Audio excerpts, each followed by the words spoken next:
I'm Keith McGee with Mag Systems. We're the local MSA representatives, and you guys have a methane gas detector here in your wet well with the electronics here in the control room. We're here to talk about it today, how it works, and what you need to do to maintain it. Jose Gordo, where we went from Sofa Electric, they're the integrator that put this in along with the electrical contractor and the general contractor who is So anyway, what you have is a sensor that's in the wet well.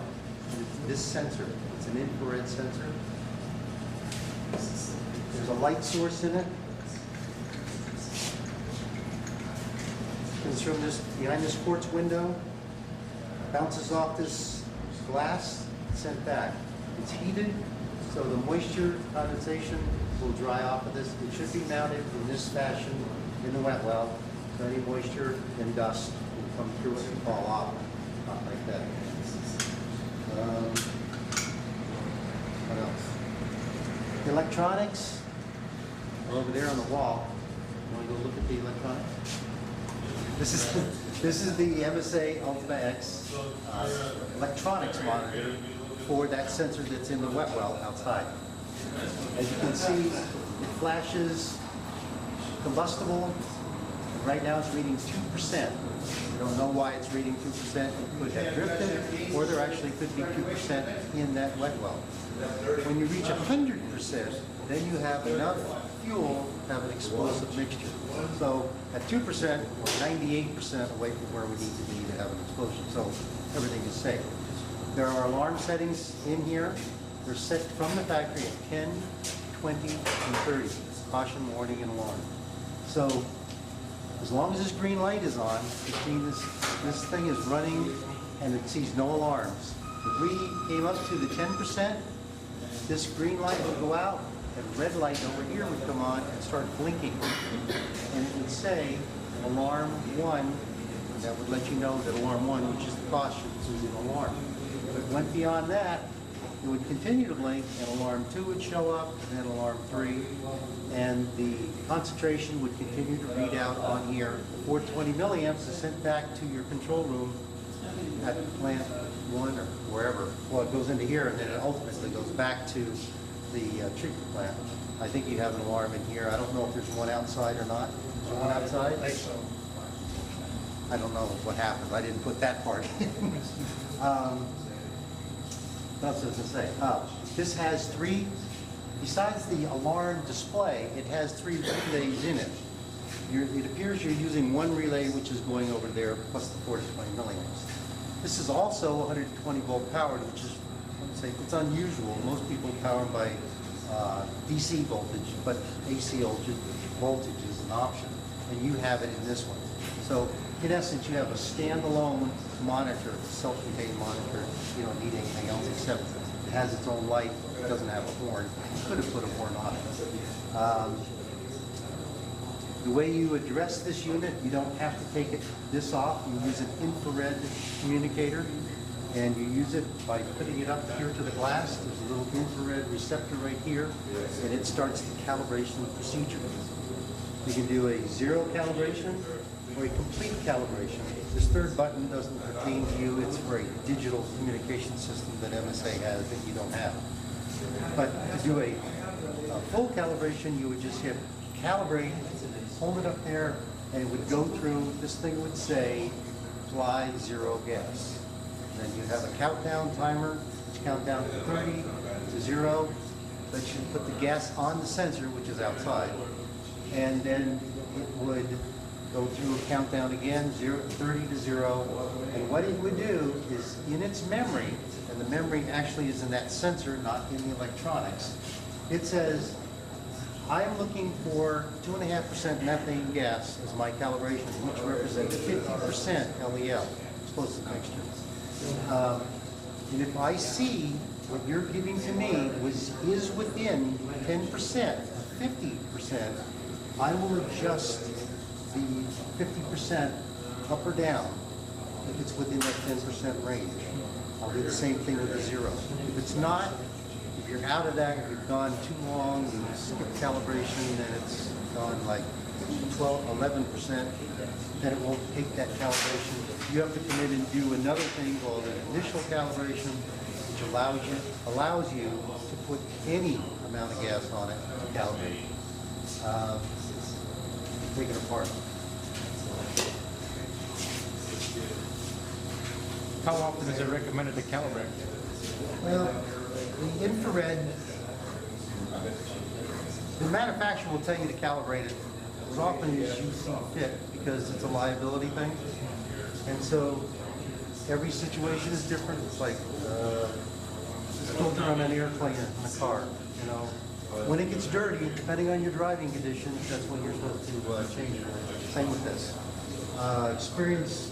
Your experience will show you don't have to do it very often. Most people, for health and safety, will do it at least once a month. It's built into the system. Not necessarily, this doesn't need it, but that's what the system says, and it's probably better safe than sorry. You can come over and just bump test these things, put on 50% LEL, see if it goes to 50%. If it does, why calibrate it? We have to maintain a calibration log. Okay, all right. So then you're going to calibrate it no matter what. Yeah. With these today too, we don't really calibrate them as such because the zero and the span and the intelligence of that sensor are locked together.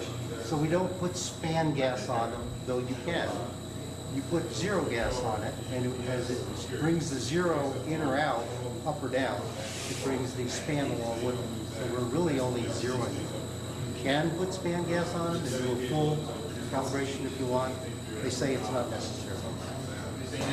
Personally, I do it, but We're required to. well, then you do it. This board has the 3 relays on it right here. You're using one. It has a 120 volt stack on it. This is a little deeper cast than most because of the 120 volt power supply. Normally, like I said, in DC. This electronics puts 5 volts DC out to your sensor, and that's what that thing works off of. If it ends up being less than 5 volts, you'll probably end up with the thing saying power fault. Any fault condition is displayed, it scrolls across there and tells you what it is. There are no numbers that you have to go look up. It's actually if you ever come up to one of these things and it says cal fault down here at the bottom, that means probably somebody has tried to calibrate this thing, but they did something wrong or something went wrong. They had the wrong gas, they ran out of gas, the unit timed out, they had the wrong regulator, it didn't flow enough gas, and so this cal fault came up. Well, the cal fault, all that means is that somebody tried to calibrate me, but I didn't accept it. So I'm operating under my previous calibration. So it's not a big deal. You just have to now figure out what's wrong. That's why we have books that you should read and say, or you call us up on the phone and say, what do I do about this? You know, and you can walk you through it. Let's see, what else? How do you clear a cal fault? Cal fault is done with initial calibration. Okay. Initial calibration is once again where we have the clamps around 10% around, 50% calibration gas and then 10% of the zero. Takes those clamps away. You do your initial calibration by hitting the zero and the calibrate at the same time. And that'll, now you do a calibration and the cal fault will go away.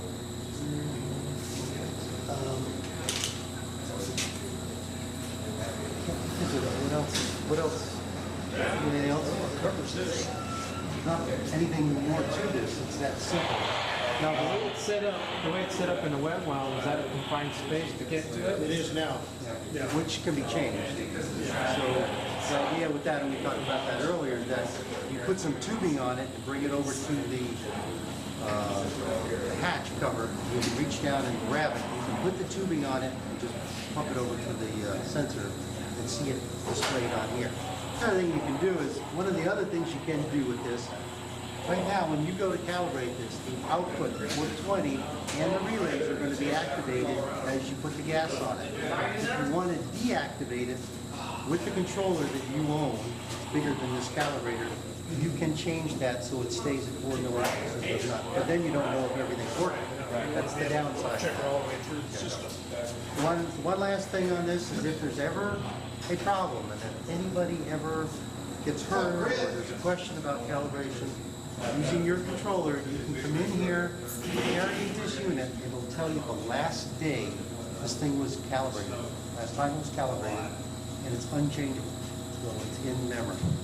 Oh, the other thing about memory is that sensor has all the intelligence in it. This has no intelligence in it, it's just a display and readings. You can take that sensor and put it on a shelf 5 years from now, all that information will still be there. It's not something you want to do. So, if you want, we can do a calibration.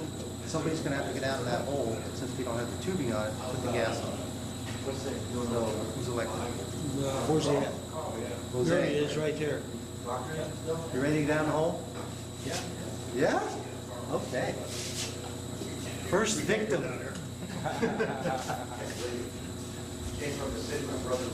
We'll put this back together. You don't need this off to calibrate. The whole idea behind this thing is that you can calibrate this whole system in a Class 1 Division 1 environment in an explosive atmosphere and still UL proof. There's enough threads on here and on the sensor.